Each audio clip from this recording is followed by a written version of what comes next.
আমার এই ব্রাইড আমাদের ওয়াটারপ্রুফ ব্রাইডাল মেকওভারের যে প্যাকেজটা আছে সেটা নিয়েছিল, কিন্তু সেদিন আমার পার্লারে আরো দুইজন ব্রাইড ছিল আমার হাতের। মজার ব্যাপার হচ্ছে এই ব্রাইডের যে বুকিং ছিল সেটা আমার মাথায় ছিল না। আমি ভাবছি কি আপুর বিয়ে তার পরের দিন হবে, মানে আমার একটা কনফিউশন ছিল যে আজকে দুইটা ব্রাইড, আগামীকাল হচ্ছে আরেকটা ব্রাইড। মা যখন আমি প্রথম ব্রাইডটাকে সাজাতে গেছি তখন দেখি আপু চলে আসে। তারপর তো আমার মাথায় হাত, আমি বললাম যে আয় হায় আজকে এই ব্রাইডের প্রোগ্রাম ছিল আর আমার মাথায় নেই, এটা কেমনে সম্ভব। এই জন্য আমি আমার ব্রাইডদেরকে বলি যখনই তাদের প্রোগ্রাম থাকে আমাদেরকে যাতে একটা দিন আগে একটু রিমাইন্ডার দেয় বা নক দেয়। যদিও আমরা লিস্ট করে রাখি আমাদের কোন দিন ব্রাইড থাকে, তারপরও এই ব্রাইডের ক্ষেত্রে আমার এই ভুলটা হয়ে গেছে কেমনে আমি জানি। যাই হোক, তারপরও আমি অন টাইমে একদম প্রত্যেকটা ব্রাইডকে রেডি করিয়েছি আলহামদুলিল্লাহ। এবার আসি ব্রাইডের এই হেয়ার স্টাইল নিয়ে। আপুর হেয়ার স্টাইলটা কিন্তু আপু টোটালি নিজের চয়েসে করেছে, একদম হচ্ছে কি আপু যেভাবে চাইছে ওভাবেই করে দেওয়া হয়েছে। আমরা চাইছিলাম অন্য একটা ডিজাইন করতে, বাট না, আপু যেভাবে চাইছে ওভাবেই করবে। আর সেদিন আমার এই ব্রাইডের বেস মেকআপটা এত বেশি ফ্ললেস লাগছিল, আপুর ফেসে কি যে সুন্দর লাগছিল সামনাসামনি। আমি জানি না আপনাদের ভিডিওতে কেমন লাগছে, অবশ্যই কমেন্ট করে জানাবেন। আমাদের ওয়াটারপ্রুফ বেস মেকআপটা এমনিই সুন্দর হয়, সো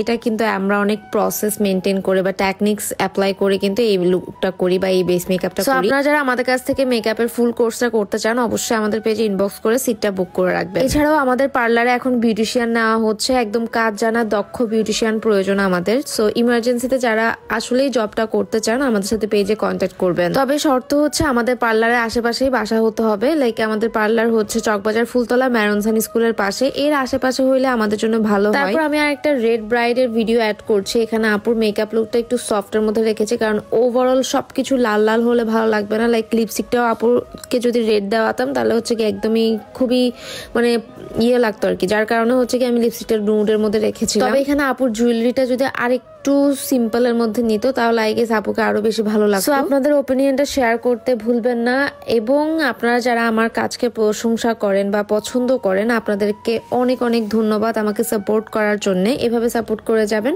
বাই দ্য ওয়ে আমাদের পেজে কিন্তু কন্টেস্ট চলে প্রত্যেক মাসে, সো কন্টেস্টের উইনারদেরকে আমরা বেশ ভালো একটা গিফট দিই। ইভেন আমার এই ব্রাইডের সব অর্নামেন্টস কিন্তু আমরা পরাইও নাই। লাইক ওনার কিন্তু একটা ঝাপটা ছিল, প্লাস হচ্ছে গিয়ে টিকলিটা কিন্তু টায়রা হিসেবে ছিল। সবকিছু দেখতে অনেক বেশি বেশি মনে হচ্ছিল দেখে আপু নিজেই বলতেছিল যে আপু কিছু কমায় ফেলেন, কারণ আমাকে এটাতে ভালো লাগতেছে না। আজকে আমি আরো একটা রেড ব্রাইড দেখাবো, আর একটা হচ্ছে হলুদের ব্রাইড দেখাবো আপনাদেরকে। এইটা হচ্ছে আমাদের সেই বড়ুয়া ব্রাইডটা, যদিও আপুর ব্লগ ভিডিও আমি অলরেডি আপলোড করে দিয়েছি। এই যে দোপাট্টা সেটিংটা আমার কাছে বেশ ভালো লেগেছে, এভাবেও কিন্তু দোপাট্টা সেট করলে ভালো লাগে।